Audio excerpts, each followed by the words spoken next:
தென்னாடுடைய சிவனே போற்றி, எந்நாட்டவர்க்கும் இறைவா போற்றி. இந்த க்ஷேத்திரமானது பட்டீஸ்வரம் என்று விளங்கக்கூடியது. இந்த க்ஷேத்திரத்தில் தலத்தினுடைய மகிமை என்பது காமதேனு பூஜை பண்ண முக்கியமான ஸ்தலம். ஞானசம்பந்தருக்கு நந்தி விலகி காட்சி கொடுத்த ஸ்தலம். அதோட இந்த சிறப்பாக சொல்லக்கூடியது வன்னிமரம். இந்த ஸ்தலத்தினுடைய விருட்சமாக விளங்கக்கூடியது வன்னிமரம். தீர்த்தம் ஞானபாபி தீர்த்தம் என்று சொல்லக்கூடியது. இந்த க்ஷேத்திரத்தில் காமதேனு பூஜை பண்ண ஸ்தலம்னு சொன்னோம். இந்த கோவிலில் காமதேனு பூஜை செய்து 4 கன்றுகளை பெற்றெடுத்தார். அதிலே பட்டி என்ற கன்றானது இந்த க்ஷேத்திரத்திலே பூஜை செய்து பட்டி ஈசனை வழிபட்டு சரணமடைந்ததால் பட்டீச்சரம் என்ற ஊர் பெயரானது காரண பெயராக விளங்குகிறது. இந்த க்ஷேத்திரத்திலே பட்டி பூஜை செய்து பலன் அடைந்துள்ளாள். காமதேனு பூஜை செய்து மோட்சம் அடைஞ்ச ஸ்தலம். அது மட்டும் இல்லாமல் ஞானசம்பந்தருக்காக நந்தி விலகி காட்சி கொடுத்த ஸ்தலம். ஞானசம்பந்தர் 5 வயது குழந்தையாக அடியார்கள் சூழ வருகை தந்து தேனுபுரீஸ்வரரை வழிபட வருகிறார். அப்பொழுது வெயிலினுடைய தாக்கமானது அதிகமாக இருக்கும் பொழுது இறைவனே ஞானசம்பந்தருக்கு முத்துனாலே செய்யப்பட்ட பந்தலை கொடுத்து அந்த ஞானசம்பந்தரை அழைக்கிறார். அந்த ஞானசம்பந்தர் முத்து பந்தலிலே நடந்து வருகிற அழகை ஸ்ரீ ஞானாம்பிகை உடனாகிய தேனுபுரீஸ்வரர் கண்டு களிக்கிறார். அதற்காகவே நந்தி, கொடிமரம், பலிவேடம், விநாயக அனைவரையும் ஓரமாக இருக்க சொல்லி உத்தரவிட்டதன் காரணத்தினாலே இந்த ஸ்தலத்திலே நந்தி விலகி ஞானசம்பந்தருக்காக நந்தி விலகி காட்சி கொடுத்த முக்கியமான ஸ்தலம். இந்த க்ஷேத்திரத்திலே மிக முக்கியமாக விளங்கக்கூடியது துர்காம்பிகை. துர்கா ஸ்தலம்னே சொல்லுவாங்க. துர்கையினாலே துக்கத்தை நிவர்த்தி செய்வாள். ஒருவருக்கு வாழ்க்கையிலே துக்கமானது ஒன்று பணத்தினாலே ஏற்பட வேண்டும், ஒன்று இல்லறத்தினாலே ஏற்பட வேண்டும், மற்றொன்று உறவினர்கள் மற்றும் தொழில் சம்பந்தமான உள்ள இடர்பாடுகள் நீங்க வேண்டும். இது 3மே இந்த ஸ்தலத்திலே துர்கா லக்ஷ்மி சுரூபமாக அம்பாள் காட்சி எடுத்து லக்ஷ்மி துர்கையாக இங்கு விளங்குகிறாள். இந்த துர்கை ஆடி மாதத்திலே மிக சிறப்பாக ஆராதனை செய்விக்கப்படுகிறது. ஆடி மாதம் என்றாலே அம்பாளுக்கு உரிய நாள்.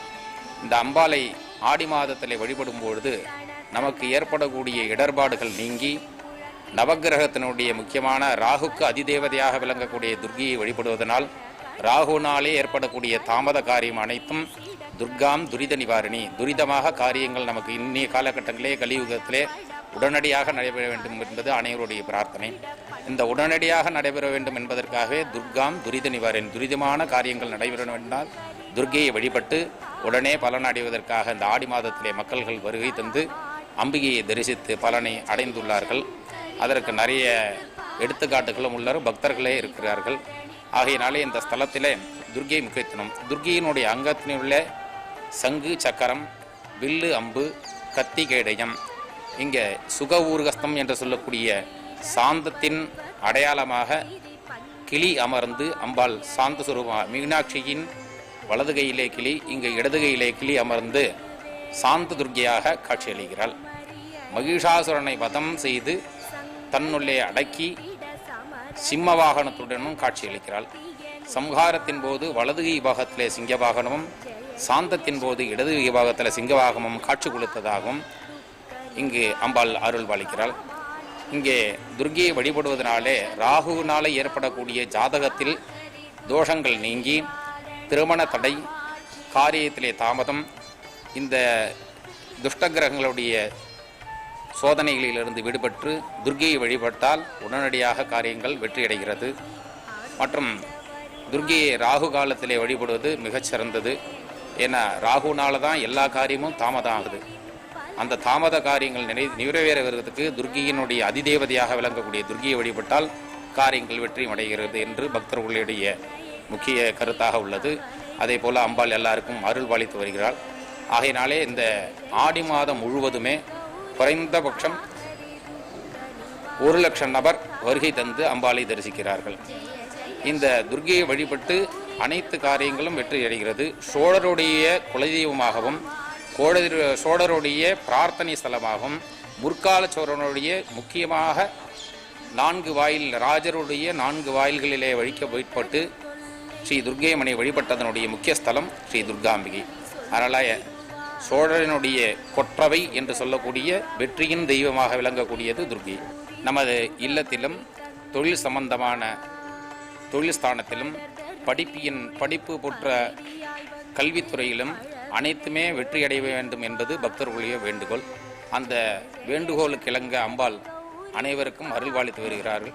ஆகையினாலே பக்தர்கள் ஆடி மாதத்திலே வருகை தந்து ஸ்ரீ துர்காம்பிகையை தரிசித்து பலவிதமான பலனை பெற்று அம்பிகையின் அருளுக்கு பாத்திரமாகும்படி வேண்டி விரும்பி கேட்டுக்கொள்கிறோம்.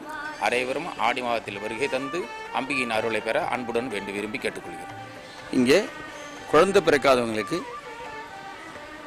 வேண்டிக்கிறாங்க, குழந்தை பிறக்குது இங்கே. அது மாதிரி அப்போ அந்த தொட்டில் ஏனல் கட்டி 2 ஆண் பெண் மரம் இருக்குது. வன்னி மரத்தில் நூல் கட்டி பிரார்த்தனை பண்ணிட்டு போனாங்கன்னா அந்த குழந்தை பிறக்குது. இங்கே மிக லட்சக்கணக்கு மக்கள் நேர்த்திக்கடன் விசேஷமாக கொண்டாடுறாங்க. அது மாதிரி நமக்கு சகல விதமான காரியங்களையும் ஜெயிக்கக்கூடிய ஒரு தேவைப்படுது. அப்போ இங்கே சண்டி யாகம் விசேஷமாக செய்யப்பட்டு 2 நாட்கள் நவச்சண்டி யாகம் நடைபெற்று பூர்ண காரிய சித்தி மாலைன்னு வெத்தலை மாலை சாத்தி வழிபாடு பண்ணுறது ரொம்ப விசேஷம். அது ரொம்ப நிறையா இங்கே நடந்துட்டுருக்கு.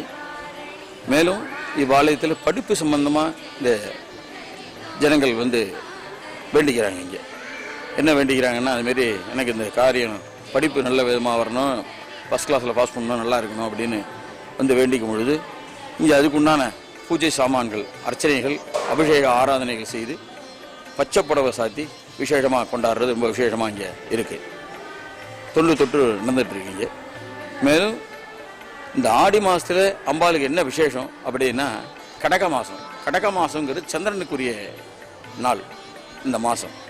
அதனால் சந்திரன் அதிதேவதையாக உள்ள நேரத்தில் இங்கே வழிபட்டால் அம்பாள் ரொம்ப ஆனந்தப்படுகிறார். மற்ற மாதத்தை விட இந்த மாதம் புனிதமான ஒரு மாதமாக கொண்டாடப்படுகிறது. விசேஷமாக இங்கே அபிஷேக ஆராதனைகள்லாம் செஞ்சு மிகப்பெரிய பூஜைகள்லாம் முடித்து அந்த வேண்டுதல் நிறைவேற்றி போகிறாங்க.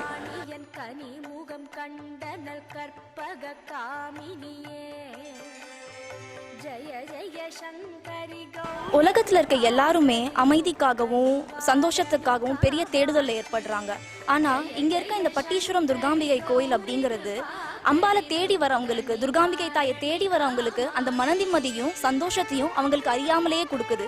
அவங்க எதெல்லாம் வேணும்னு அம்பாலை வேண்டி வராங்களோ அதெல்லாம் அம்பாள் அவங்களுக்கு ஒரு வரமா தரா.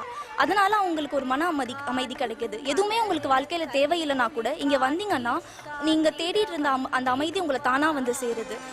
அந்த தேனுபுரீஸ்வரோட அருளும் அம்பாலோட அருளும் இருக்கிறதுனால மக்களோட வாழ்க்கை ரொம்ப சந்தோஷமா மாறுது. உலகத்தில் இருக்க எல்லா மூலையில இருந்தும் அமெரிக்கா, சிங்கப்பூர்னு கண்டங்களை தாண்டி மக்கள் வந்துக்கிட்டே இருக்காங்க அம்பாலை பார்க்க. வருஷத்துக்கு ஒரு தடவை, மாசத்துக்கு ஒரு தடவை, எப்போவாவது ஒரு தடவைன்னு இல்லை, அவங்களாம் முடிஞ்சப்பெல்லாம் அம்பாலை பார்க்குறாங்க. ஏன் பார்க்கணும்னு நீங்கள் நினைக்கிறீங்க? ஏன்னா அம்பாள் அவங்க எதெல்லாம் வேண்டி வராங்களோ அதெல்லாம் தாராளமாக தராங்க. இதை நான் மட்டும் இல்லை, இந்த கோயிலுக்கு வர யார்கிட்ட கேட்டாலும் உங்களுக்கு சொல்லுவாங்க. எனக்கு என்னோட வயசுக்கே அம்பாள் என்னை இவ்வளோ ஆக்கிரமிச்சிருக்கா, எனக்கு இவ்வளோ விஷயங்களை தந்திருக்கா அப்படின்னா, நீங்கள் இன்னும் வயசானவங்க இன்னும் அம்பாலை பற்றி நல்லா புரிஞ்சுக்கிட்டவங்க கேட்டிங்கன்னா அவங்களோட வாழ்க்கையை அம்பாள்னால மாறிச்சுன்னு சொல்லுவாங்க. எவ்வளோ கஷ்டம் இருந்தாலும் அம்பாலோட முகத்தை பார்த்தா அது மறந்து போயிடும். எல்லாரும் நிம்மதியாகவும் சந்தோஷமாகவும் இருப்பாங்க. அதை தவிர உங்களுக்கு வாழ்க்கையில் என்ன வேணும்? அம்பாள் கிட்ட நீங்கள் எதை கேட்டாலும் தருவாங்க.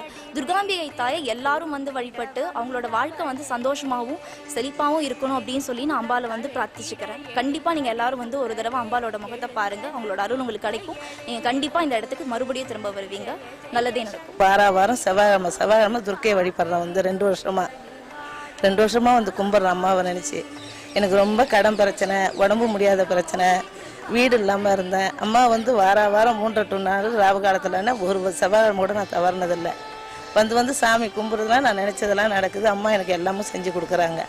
துர்க்கையை நினைக்காத நேரமே இல்லை. வீட்லேயும் அப்படி தான் வழிபட்டுக்கிட்டே இருக்கேன். அம்மா படத்தை வாங்கி கொண்டு வச்சுக்கிட்டு இங்கேயும் நான் வர்றப்பெல்லாம் கும்பிட்டு எலுமிச்சம்பழம் மாலை வாங்கி கொண்டு போட்டு அதை வாங்கி கொண்டு வச்சா அவ்வளவு ஒரு நல்லதாக இருக்குது. எங்கள் குடும்பத்துக்கு ரொம்ப கஷ்டப்பட்டோம். ரொம்ப கடன் பிரச்சனை, உடம்பு நோய், நான் ரொம்ப பசங்க படிக்கிறது எல்லாமே பிரச்சனை. இப்போ எல்லாமே அம்மா எனக்கு நல்லதாக பண்ணி கொடுத்துருக்காங்க. அவங்கள எங்களால் மறக்க முடியல. வாரம் எம்மா கஷ்டம் வந்தாலும் வந்துடும். அதுக்கு எனக்கு காரியம் நடக்கணும்னு 48 நாள் நான் வரணும்னு வருவேன். எனக்கு அம்பாள் நினச்சது செஞ்சு கொடுக்குது. எனக்கு இஷ்ட தெய்வம் இது. என்ன சொல்கிறதுனே தெரியல, அவ்வளோ ஒரு சக்தி வாய்ந்த அம்மன். எங்கள் ஃபேமிலியில் எந்த ஒரு செயல் செஞ்சாலும் நாங்கள் ஃபேமிலியோட முதல்ல வந்து இங்கே சாமி கும்பிட்டு தான் எந்த காரியமும் செய்ய தொடங்குவோம். குலதெய்வத்துக்கு அடுத்தபடியாக இஷ்ட தெய்வமாக இந்த தெய்வத்தை நான் வணங்கிட்டு இருக்கேன். ஜெய தேவி பராசக்திக்கு. எல்லாம் அல்ல அம்பிகையானவள் சக்திக்கெல்லாம் சக்தியாக, ஆதி சக்தியாக, ஜீவராசிகள் அனைத்தும் நல்லபடியாக வாழ்வதற்காக பல ரூபத்திலே ஆட்கொண்டு குடிகொண்டு திருக்கோயில் கொண்டு அருள்பாலித்து வருவது நாம் அறிந்தது. சாதாரணமாக பல பேர் தெய்வங்களிலே பல ரூபம் இருக்கு, அது தேவையா?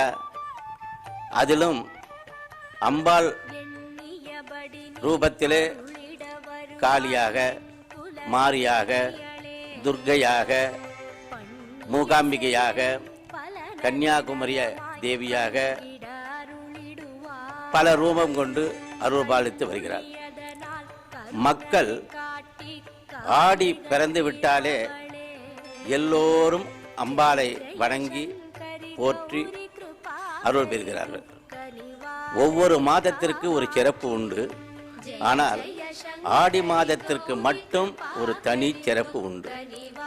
தேவியானவள் ஆடி மாதத்திலே தான் அவள் ஜனித்ததாக அறவழி நூல்கள் கூறுகின்றன. சாதாரணமாக இந்த ஆடி மாதத்தில் வரலட்சுமி நோன்புன்னு ஒன்று வரும். அந்த வரலட்சுமி நோன்பு வெள்ளிக்கிழமை தான் வரும். அந்த வெள்ளிக்கிழமை அம்பாலே பூலோகத்தில் நமக்கெல்லாம் அருள் சுரப்பதற்காக திருவுருவம் கொண்டு காட்சி கொடுத்தாள் என்பது சாஸ்திரம். அதிலேயும் பல ரூபம் துர்க்கைன்னு எடுத்துக்கிட்டா 8 விதமான துர்க்கை இருக்கு.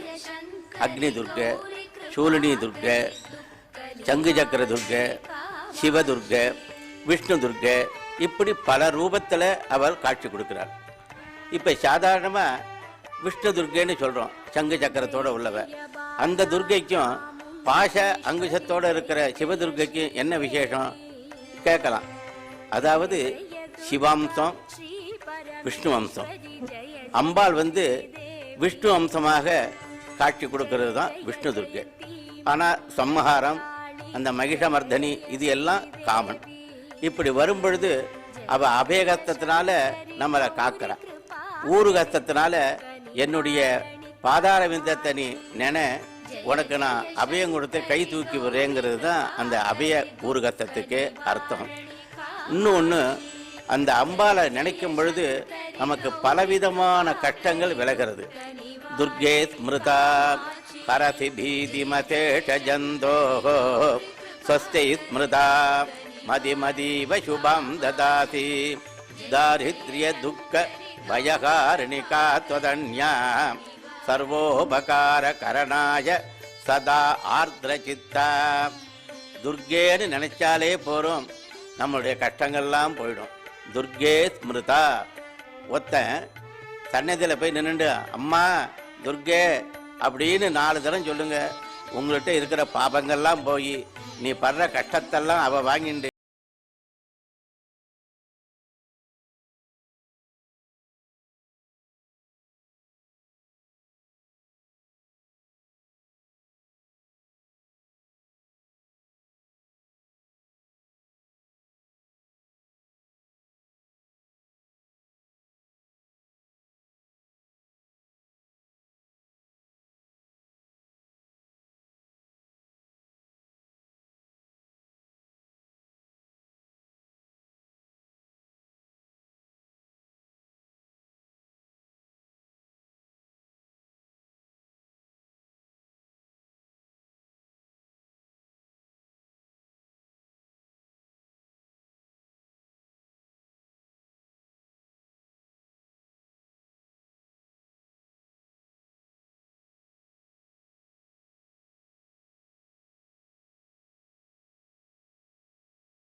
கோமதி அம்பாள் தபஸ் இருக்கா.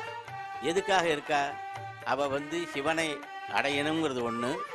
இந்த தபஸ் மூலமாக உலகத்தில் இருக்கிற அத்தனை உயிர்களும் நல்லபடியாக வாழ்க்கை வாழணுங்கிறது தான். அந்த ஆடி மாதத்திற்கு தபஸ் மாதம்னு ஒரு பேர் உண்டு. அதுலேயும் தட்சிணாயன புண்ணிய காலத்தில் ஆடி பிறந்தாலே தேடி வரும்னு ஒரு வழக்கம் உண்டு. ஆடி பிறந்தால் தேடி வரும். இந்த ஆடியில தான் விதை விதைக்கிறது. ஏன்னா அது தேடி வருதுங்கிறது என்ன, நமக்கு நன்மைக்கு. அடுத்தது விவசாயத்துக்கும் அந்த ஆடியில அம்பாலை யார் ஒருத்தன் வழிபடுறானோ, நம்ம பெண்கள்லாம் பாரம்பரியமா ஆடி வெள்ளிக்கிழமை கோவிலுக்கு மாவிளக்கு போடுறதுன்னு ஒரு பழக்கம் உண்டு. மாரியம்மன் கோவில் குலதெய்வத்துக்கு அந்த மாவிளக்கு போடும் பொழுது அந்த தாத்பரியமே அம்பாளுக்கு தன்னுடைய உடம்பையே மாவா பிசைஞ்சு அந்த தீபத்தை அம்பாளுக்கு ஏற்றுறதா தான் அந்த மாவிளக்குடைய ஐதீகம். அந்த மாவிளக்கு போடும் பொழுது மா விளக்கு, அது அரிசி மாவில் போடுவாங்க. அந்த பெரிய ஒரு தீபம் என்னுடைய ஹிருதயத்தில் நீ வந்து உட்காந்து என்னுடைய கஷ்டத்தெல்லாம் போக்கி என்னுடைய இருளை நீக்கி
நாமும் நல்லதை அடைவோம், மக்களும் நல்லதை அடையட்டும், உலகமும் நல்லபடியாக இருக்கட்டும். ஜெய தேவிக்கு